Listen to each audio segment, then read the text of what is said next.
Here's check on stories we're following for you today on Robin Hood Radio. Well, our wild weather summer continued yesterday throughout the tri-state region as severe thunderstorms ravaged portions of Connecticut and New York, with thousands left powerless.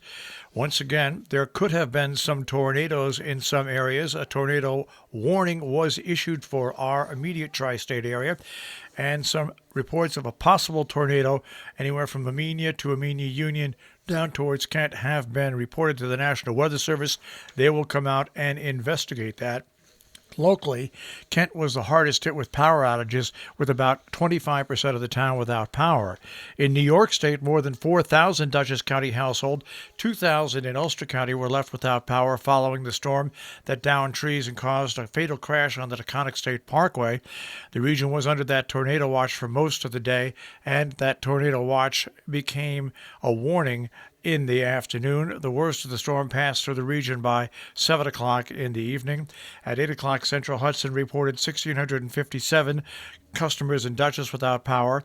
More than 800 were in Washington. In Ulster, 264 of its 90,000 customers were affected. New York State Gas and Electric reported 1,524 of its customers in Dutchess without power and 1,266 in Ulster County. Speaking about power companies, while being apologetic over power outages from tropical storm that hit our area, Eversource Energy executives yesterday defended how the power distribution company handled the storm preparations and response. Eversource CEO Jim Judge and other top company officials told state legislators that the electric utility was well prepared, but the storm hit more rapidly, ferociously, and wildly than forecast, and its high winds caused more than 3 times the predicted damage. In his first public comments since the tropical storm, he offered apologies for the prolonged outages that left some customers without power for 9 days following the storm. There was significant damage in all 149 cities and towns in Eversource's territory, and 1.1 million customers lost power throughout that storm, including over 600,000 at its peak. Despite his apologies, though, Judge declined to comment to voluntarily reimburse customers for spoiled food and medicines or to offer customer rebates for time they spent without power. In Connecticut, nursing homes are going to be allowed to resume some in-person visits under revised state guidelines, which were announced yesterday. Only outdoor or window visits between residents of nursing homes and loved ones have been permitted as a precaution against the spread of the virus among the most vulnerable population. The governor and acting public health commissioner on Thursday announced nursing homes are now being directed to develop visitation policies to allow visits inside long-term care facilities. A new group of Marist College students has been suspended and sent home after attending off-campus parties and coming into contact with a student who had tested positive for the coronavirus. Colleges across the country have been struggling with similar issues as students return to campuses and officials work to curb the local impact of the pandemic. Vassar College and SUNY New Paltz have both reported positive cases in recent days. According to Marist officials, a student who tested positive does not live on campus and has not been permitted on campus after submitting a positive test result as part of the college's pre-arrival testing protocol.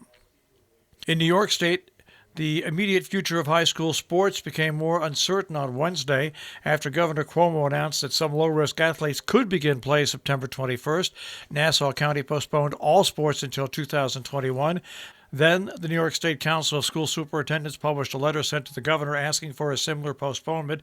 As of now, all 4 sports except for football, volleyball, and cheerleading are allowed to compete beginning September the 21st. Christ Church Episcopal in Sharon will continue its free drive-through school supply giveaway tomorrow at 9 South Main Street. The event will start at noon, last until 1:30 or till whenever the supply is depleted. Those attending must wear masks and stay in their vehicle. Church members will bring the bags to visitors when they pull in the driveway. The bags are generously supplied to start off the new school year. Among the contents, pencils, pens, notebooks, binders, rulers, scissors, markers, glue sticks, snacks, and more. For more information, 860-364-5260.